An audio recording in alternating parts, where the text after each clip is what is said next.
Halo teman-teman, kembali lagi di sini bersama saya Iksan Maulana Muhammad. Di sini saya akan membahas kembali dalam bidang bioindustri, yaitu dengan topik yang cukup menarik, yaitu mengenai microbial bioinsecticide. Oke, langsung saja kita menuju pokok bahasan kita, yaitu mengenai microbial bioinsecticide atau bioinsektisida yang berasal dari mikroba. Sebelum kita jauh menelusuri topik yang ingin kita bahas tadi, kita harus secara umum kita harus menarik ke belakang kira-kira produk tersebut itu merupakan produk turunan dari hal apa sih? Nah, jadi produk tersebut yang pengen kita bahas tadi itu merupakan sebuah produk turunan dari pestisida. Nah, kenapa sih pestisida itu sangat penting bagi kita, khususnya atau mahasiswa yang kritis dalam bidang pertanian?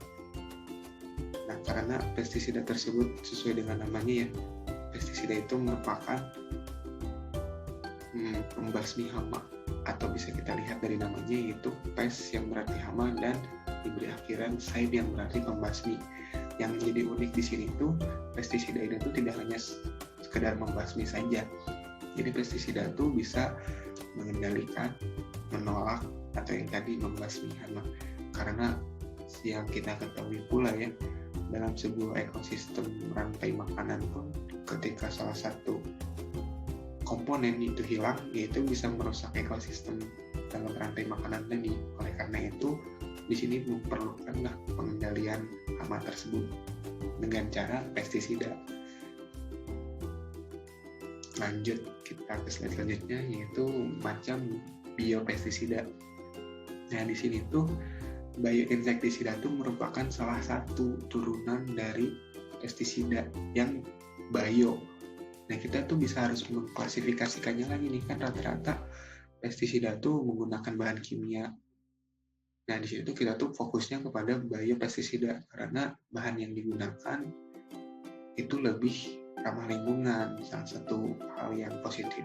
Kemudian kenapa biopestisida? Karena komponen umum dalam penggunaan bahannya itu adalah mikroba tadi. Jadi kita fokus pada biopestisida.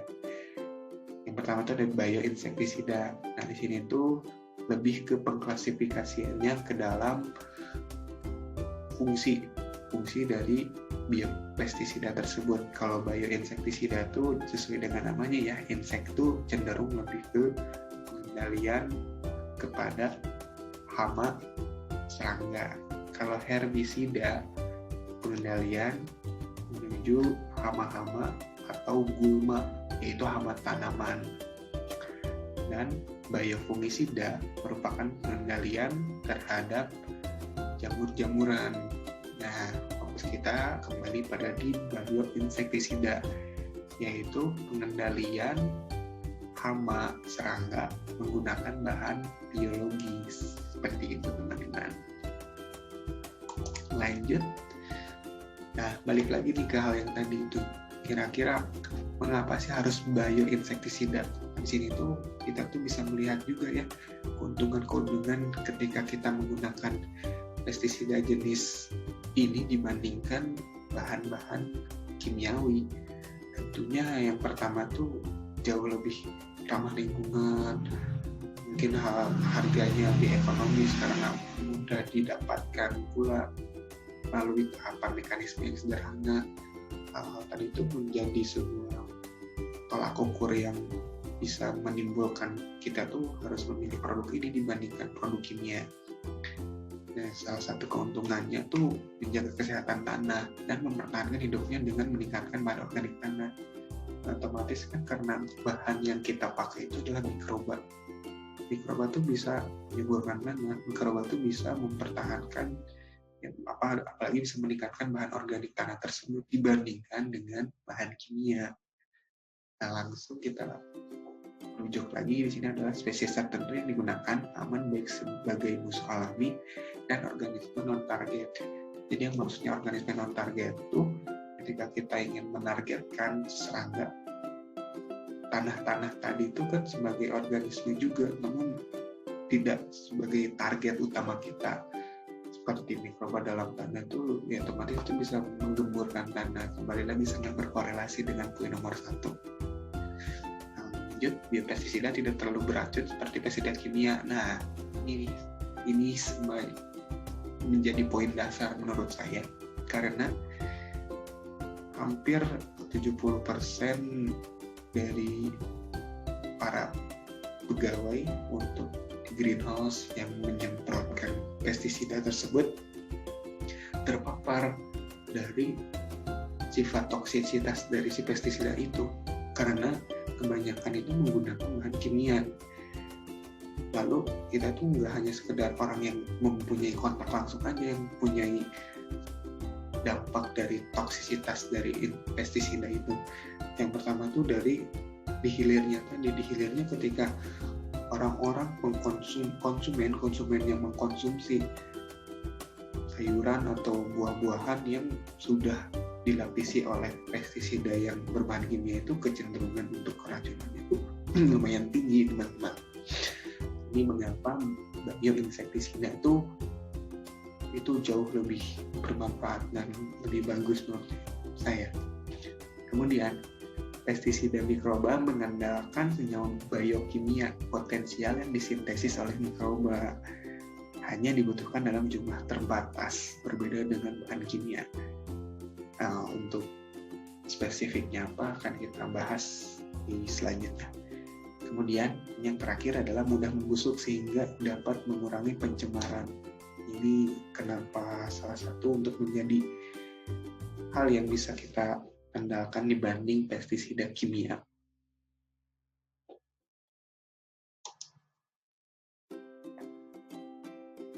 Oke, lanjut. Di sini saya akan lebih memfokuskan kepada penggunaan mikroba tertentu dalam bioinsektisida ini sendiri. Nah, yang pengen kita kaji dalam video ini yaitu adalah kita akan menggunakan bakteri Bacillus thuringiensis, atau ini bisa kita share dulu. Nah, Bacillus thuringiensis. Nah, kenapa sih kita menggunakan mikroba jenis ini? Ya, itu bisa kita lihat di slide selanjutnya tentunya, teman-teman. Yang jelas, saya memilih topik ini karena mikroba jenis ini tuh sudah marak sekali di pasaran, dan tentunya kita akan mengkaji dalam berbagai jenis aspek, entah itu mekanisme, metabolisme, atau dengan tentang segi ekonomis pun yang kita akan bahas. Di gambaran umumnya seperti ini, teman-teman. Nah, jadi Bacillus thuringiensis ini adalah bakteri gram positif berbentuk batang yang tersebar secara luas. Nah, ini karakteristiknya di berbagai negara. Jadi tentunya di Indonesia pun sudah marak beredar, ya. Bakteri ini termasuk patogen fakultatif dan dapat hidup di daun tanaman konifer maupun pada tanah. Jadi unik sebenarnya Bacillus thuringiensis ini, atau biasa kita sebut dengan BT ya, teman-teman. Jadi ketika kita sudah melapisi si tanaman dengan BT, itu kan kecenderungan buat si pelapisan pestisida ini kembali terurai dengan tanah itu tinggi, dan kebanyakan bakteri itu ketika sudah terurai dengan tanah itu mati. Nah, itu suatu sifat yang hebat menurut saya dari BT ini, karena dia tetap bisa bertahan hidup di tanah. Nah, apabila kondisi lingkungan tidak menguntungkan, maka bakteri ini akan membentuk fase sporulasi. Saat sporulasi terjadi, tubuhnya akan terdiri dari protein krai yang termasuk ke dalam protein kristal kelas endotoksin delta. Apabila serangga memakan toksin tersebut, maka serangga akan dapat mati. Oleh karena itu, protein atau toksin krai dapat dimanfaatkan sebagai pestisida alami. Nah, jadi fokusnya itu kita lebih ke metabolismenya ini ya. Metabolismenya yaitu bentukan dari si protein krai yang bersifat toksin ini, yang mana itu merupakan hasil dari mikroba Bacillus thuringiensis ini, teman-teman. Lanjut. Nah, di sini kita akan membagi pengkajian itu dalam 4 poin, teman-teman. Yang pertama deskripsi singkatnya, ragam jenis, kemudian mekanisme metabolitnya, terus alur proses produksi pembuatan si bioinsektisida ini. Nah, kenapa Bacillus thuringiensis ini ya mikroba patogen yang telah sukses dan berpotensi sebagai insektisida biologi. Tentunya banyak sekali penelitian-penelitian yang saya baca-baca juga, telah saya kaji, yang membahas tentang penggunaan Bacillus thuringiensis ini, dan rata-rata mikroba yang dipilih itu adalah mikroba BT ini dibanding dengan jenis-jenis mikroba lainnya, teman-teman. Langsung saja kita ke slide selanjutnya. Nah, di sini ada deskripsinya, yaitu mikroba Bacillus thuringiensis atau biasa kita sebut atau singkat dengan BT. Nah, jadi di mikroba ini itu sebenarnya sudah dilakukan penelitian sejak tahun 2000 atau sebelum tahun itu, dan menjadi ke dalam 67 subspesies hingga tahun 1998. Jadi memang sudah lama terkemuka juga, kemudian dikembangkan hingga saat ini masih banyak juga penelitian yang emang membahas, mengkaji untuk terus secara modern menggunakan teknologi tentunya untuk mengembangkan si mikroba tersebut. Nah, berdasarkan serotip dari flagellanya itu ciri khas bakteri ini itu yang membedakan dengan spesies lainnya, yaitu kemampuan membentuk kristal praspora yang tadi, yang berdekatan dengan endospora tadi. Nah, perbedaannya itu ya tadi kita tuh mempunyai ciri khas, yaitu si mikroba ini tuh bisa membentuk protein cry tadi ketika mereka sudah memasuki tahap praspora. Selama pertemuan vegetatif terjadi, berbagai macam jalur dalam Bacillus thuringiensis ini menghasilkan bermacam-macam antibiotik, enzim, metabolit, dan toksin yang dapat merugikan organisme lain. Merugikan organisme lain itu ya tentunya target-target yang pengen kita kendalikan tadi yang pernah kita sebutkan. Lanjut saja ya. Dan kemudian di sini ada jenis varietasnya. Mikroba Bacillus thuringiensis ini mempunyai berbagai macam varietas. Pertama adalah Bacillus thuringiensis varietas tenebrionis sesuai dengan fungsi dan tujuan nama setiap jenisnya masing-masing, yaitu adalah Tenebrionis, Krustaki, Israelensis, Aizawaii. Tentunya nama-nama ini tuh didapatkan yang berdasarkan target yang pengen dia kejar. Misalkan Tenebrionis ini menyerang kumbang kentang Colorado dan larva kumbang daun, berbeda dengan Krustaki ini. Nah, ini cenderung menyerang berbagai jenis ulat tanaman pertanian. Kemudian Israelensis ini menyerang nyamuk dan lalat hitam. Kemudian Aizawaii dapat menyerang larva, ungat, dan berbagai macam ulat, terutama ulat gengat diamond black. Jadi setiap jenis varietasnya itu kita bisa berbeda-beda untuk penggunaan dari Bacillus thuringiensis tadi, teman-teman. Kita ke slide selanjutnya. Nah, di sini itu kita masuk ke tahapan mekanisme. Mekanisme yang pengen kita bahas dalam kondisi ini yaitu adalah mekanisme bagaimana proses yang terjadi ketika kita telah melapisi tanaman, kemudian tanaman tersebut akan dimakan oleh si hama-hama tadi, sampai dengan kenapa dia bisa menyebabkan pengendalian hama tadi.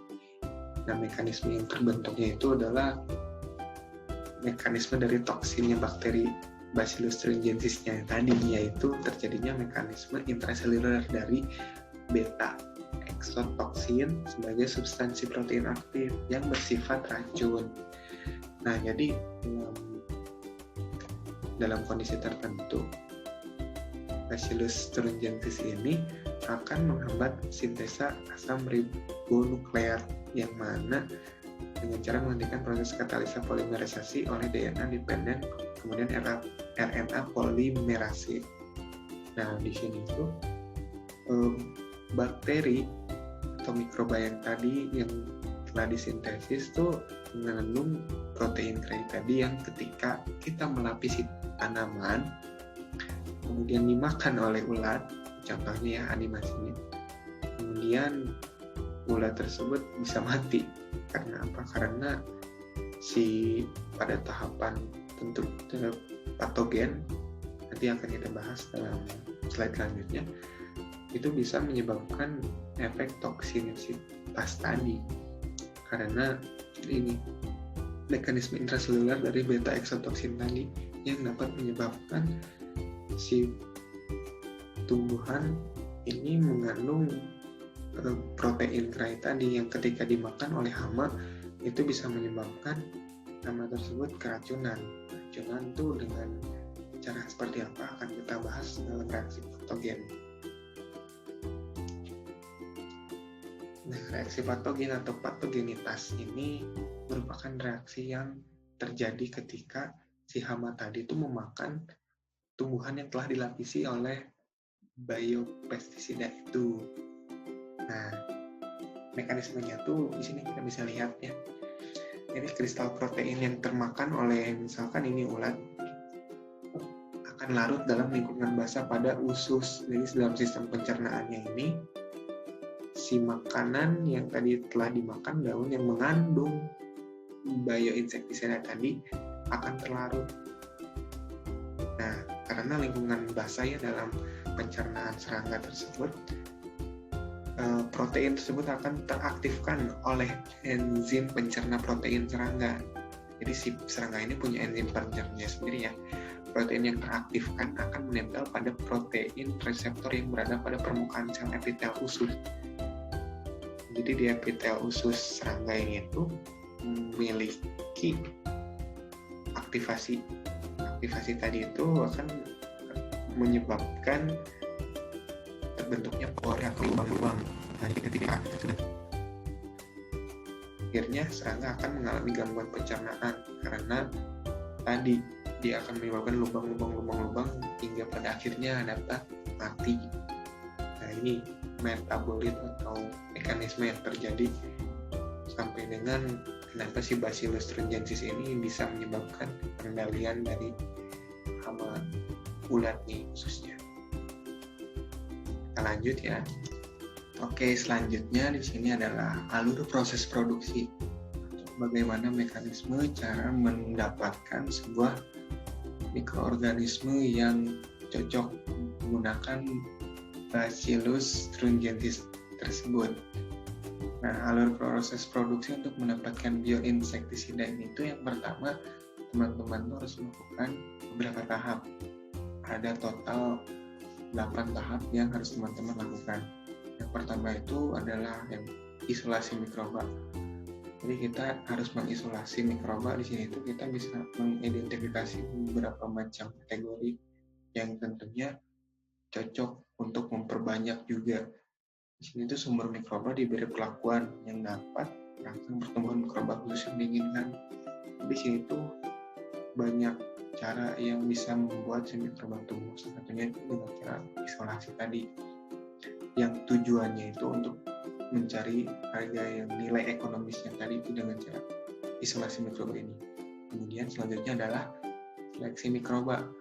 Nah, sesuai dengan namanya, seleksi ini itu otomatis kita menyeleksi mikroba-mikroba tadi yang telah kita dapatkan dalam tahap isolasi yang tadi. Ada berbagai macam faktor seleksi. Yang pertama tuh diantaranya adalah mikroba itu harus bebas dari segala macam sifat yang bersifat kontaminan atau murni. Jadi harus murni banget. Yang kedua tuh yang dalam artian emang harus memiliki sifat yang spesifik. Jadi gampang kita tuh lebih mudah untuk melakukan bahwa si mikroba itu harus seperti apa. Jadi aktivitas itu lebih stabil. Kemudian tentunya adalah indikator-indikator tadi itu memiliki sifat yang harus dimiliki oleh isolat terpilih tersebut. Tentarnya seperti itu. Kemudian selanjutnya setelah kita menyeleksi mikroba itu, kita harus bisa mengetahui karakterisasi dari mikroba tersebut tentunya ya teman-teman. Nah, karakteristik sifat fisiologis dari mikroba itu yang bisa kita lihat secara fisik itu yang pertama itu merupakan dasar dalam identifikasi mikroba secara sistematik. Jadi sebelum diidentifikasi itu kita harus lihat dulu sih karakteristik dari mikroba si Bacillus thuringiensis tersebut, apakah memenuhi atau tidak. Dari karakterisasi ini kita bisa lanjut ke proses identifikasi selanjutnya. Nah, identifikasi isolat ini dapat dilakukan dengan berbagai macam cara. Itu berdasarkan dengan reaksi enzimatiknya, tes serologinya, sifat genetik sampai dengan urutan asam aminonya itu teman-teman. Kita lanjut ya di slide selanjutnya. Nah, setelah kita mengidentifikasi karakterisasinya tadi, kita melakukan salah satu cara nih, yaitu dengan cara pemeliharaan kultur. Nah, di sini itu bertujuan untuk mencegah agar si kontaminasinya tadi itu tidak merubah genetik secara untuk mempertahankan tingkat aktivitas dan viabilitas sel serta mutu genetiknya tadi. Jadi ketika kita udah mengidentifikasi karakteristik tadi, ya kita memelihara kultur tersebut, kita pelihara, kita kembangkan, kita sedemikian rupa kita kayak beri treatment yang memudahkan untuk mikroba tersebut tuh sesuai dengan apa yang ingin kita mau. Dari sana kita bisa mendapatkan hasil yang emang mikroba kita inginkan tadi. Nah, setelah itu di sini ada propagasi dan pembuatan starter. Nah, propagasi itu bertujuan untuk buat apa sih kira-kira teman-teman? Jadi propagasi ini tuh bertujuan untuk mendapatkan inokulum yang sehat dan aktif serta tersedia dalam jumlah yang mencukupi. Nah, jadi di propagasi ini tuh nggak semena-mena ya, yaitu agar menciptakan inokulum itu nggak langsung habis, jadi agar tetap selalu sedia, agar selalu aktif ketika emang si aktivitas selnya itu telah mati nanti. Kemudian ada pembuatan starter. Starter ini tuh kan bertujuan agar setiap pengaktifasian suatu organisme itu kan ada pemicunya itu ya. Jadi si starter itu berfungsi agar si laju pertumbuhannya itu lancar. Jadi bisa tumbuh secara cepat lah. Selanjutnya setelah kita melewati proses ini, kita langsung melalui proses fermentasi. Yang mana fermentasinya itu dilakukan dengan cara kita menyimpan sebuah fermentan itu dalam fermentor yang berisi medium yang berisi nutrisi-nutrisi atau nutrien yang cukup untuk pertumbuhan dan sintesis produk yang diinginkan oleh kita tersebut, baik suhu, pH, aerasi, maupun homogenitas sebagai indikatornya. Selanjutnya itu ada tahapan terakhir, yaitu merupakan sebuah cara sih yang masih kita atau dunia sains kembangkan, yaitu adalah pengembangan mutasi dengan menggunakan teknologi yang telah mutakhir tentunya teman-teman. Nah, jadi mikroba yang berperan dalam industri itu perlu ditingkatkan aktivitas metabolismenya, entah dengan cara gen atau rekayasa genetika, agar dapat dilakukan dengan transformasi risogenesis dan rekombinasi. Jadi kedepannya semoga ya dengan seiring berjalannya kemajuan kemutakhiran dari sebuah teknologi, produk-produk ini pun akan lebih mutakhir juga tentunya teman-teman, dan yang itu mencoba kita atau harapannya akan dikembangkan lah dalam jangka waktu ke depan ini. Nah, lanjut. Nah, di sini tuh adalah produk yang di pasaran saling berlaku di pasaran, berbagai macam produk komersial dari BT tersebut atau Bacillus thuringiensis itu biasanya langsung diperjualbelikan dengan produk seperti ini. Kita tuh bisa langsung dengan ini dia biological insektisida dalam bentuk seperti ini. Jadi yang diperjualbelikan tuh langsung produknya teman-teman. Jika teman-teman ingin mencari dari si Bacillus thuringiensisnya itu ya ada sebenarnya, cuman tidak laku secara ekonomis. Yang mempunyai peluang secara ekonomis itu produk jadinya ini dalam bentuk bioinsektisida.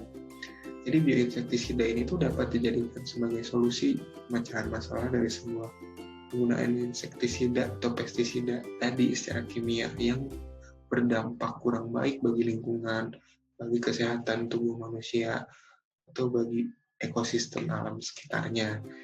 Jadi penggunaan insektisida sintetik ya khususnya.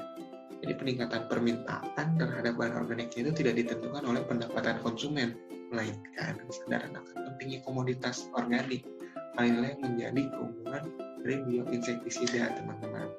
Jadi sudah tidak diragukan lagi sih sebenarnya bahwasanya ya bioinsektisida itu marak sekali digunakan khalayak umumnya pada saat ini dibandingkan dengan pestisida kimia yang tadi telah kita bahas sebelumnya di awal. Jadi dari segi ekonomis pun, dari segi kebutuhan, umumnya para petani masyarakat luas dari seluruh dunia pun sudah menyadari bahwa bioinsektisida lah yang merupakan salah satu terobosan baru yang dipilih untuk mengendalikan hama tentunya, teman-teman. Oke teman-teman, mungkin hanya sekian yang bisa saya jelaskan. Mohon maaf sebesar-besarnya ketika terdapat kekurangan dalam pembuatan video ini. Jika ada yang ingin ditanyakan, bisa saja mengkontak pada email atau nomor telepon, atau bisa teman-teman tanyakan pada kolom komentar di bawah. Untuk referensi bisa dicek pada kolom deskripsi. Sekian dari saya, terima kasih atas perhatiannya. Dadah teman-teman.